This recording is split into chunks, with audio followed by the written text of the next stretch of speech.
Do you ever feel that your walks have become boring or repetitive? In this video, I'll explain why it's important to walk outside your normal zone, as I call it, and how doing so opened me up to new experiences, unexpected hobbies, and even some new connections. Sometimes our neighborhoods can start to feel boring, and even that same local park can be losing some of its charm.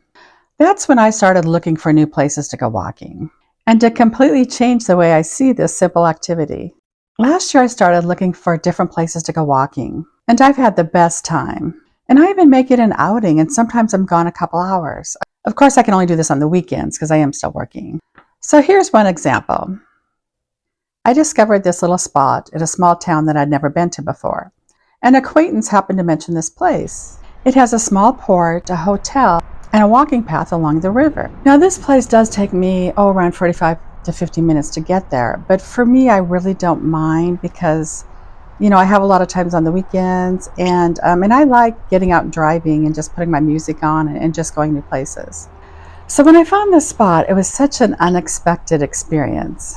I saw cargo ships going by, people fishing, a few food carts to eat, and there were plenty of benches along the pathway where I could just sit down and just observe it all. Now, here's the funny part. I had never gone fishing in my life, and I had no desire to fish. I never even thought about fishing. And I got so curious about watching people, especially fishing. And there'd be someone and they'd be reeling, this fish in, and they'd be going to side and reeling. And this is on a river, it's not on the ocean. And I'd be like, oh my God, he's going to get it. And I'd be going in and reeling this fish in. And then he'd pull it out and it'd be like, I don't know, like maybe 3 feet. I mean, I'm not sure what it was. I think it might be a salmon or something, but I just found the whole thing fascinating. And before I knew it, fishing videos started popping up on my YouTube feed. And then I met someone on a dating site who happened to love fishing, right? And so what happened is that, this person gave me a like. I wasn't sure I was going to keep it going because this guy, he worked in Alaska for 3 or 4 months out of the year, but he was on his long vacation, and he happened to mention that he was fishing. And so I brought up, this place that I see everyone fishing, and that was kind of the start of our conversation. And as we talked more, we had more things in common. So we decided to meet, and he lives like 3 hours from me. And so I suggested that we meet at this place where I go walking, because they have all the fishing. So we met there, had lunch, and then, he got his fishing poles out. And of course, would you have it, there was like no one fishing that day. But anyhow, he fished anyway. And it was just fun. And then, so the next date, a few weeks later, we met somewhere else. I had to drive like 2 hours, but we met at a lake. And he brought his fishing pole for me and one for me too. And he said, you need to get your fishing license. So we stopped at Cabela's. I got my fishing license. We went to this lake.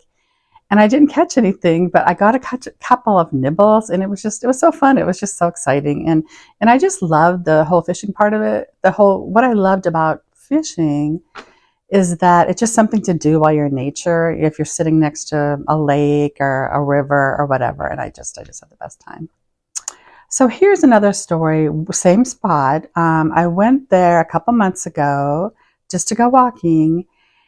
And there was tons of people there, and I thought, oh, what are all these people doing here? And then I realized they had a concert going on, and they have an outdoor amphitheater. It's really small, but yeah, they had a band playing and people singing, and so I just stopped and I sat on the grass and I watched the concert for like a half hour, and it was so fun. And then I went walking, came back, and watched more of the concert, and I just had a great time. And when I got home that evening, I was talking to my son, and he's like, well, what did you do today? And I go, oh, I went to a concert. He's like, a concert? Who did you go to a concert with? And I told him the whole story. So my point with that one is that, now because I went to an outdoor concert, I might be willing to go to outdoor concerts other places. A lot of towns offer, outdoor concerts in the summer. And so now I think I would feel more comfortable since I did this to go somewhere else and just kind of go walking around the area, put my chair in my trunk, and if I feel comfortable, then I can, get out and, attend that concert too. So my point here is when we step outside our normal walking routines, we can open ourselves up to new experiences, maybe even new hobbies, and maybe even new people. So the next time you're about to go on a walk, I challenge you, Don't go where you always go. Pick a new location, a new spot. Even if it's just once a week, you might discover a new view or even a new passion you never expected. It doesn't have to be anything dramatic. It can just be something simple as driving to a new town and maybe checking out their waterfront if they have one, checking out a park you've never been to, or even walking through an outdoor shopping area or maybe a college campus, just anywhere that feels fresh and new. The key is to change your scenery, because when we do, life can surprise us. Walking outside your normal zone isn't just about exercising. It's about keeping life interesting, especially after 50 or 60 when our routines can begin to feel a little bit too routine. So what's the most interesting or unexpected place that you went walking? I would love to hear from you, so share it in the comments section, because your idea might inspire someone else to try something new. So thanks for watching, and remember, life is an adventure if you let it be. Thank you. Take care.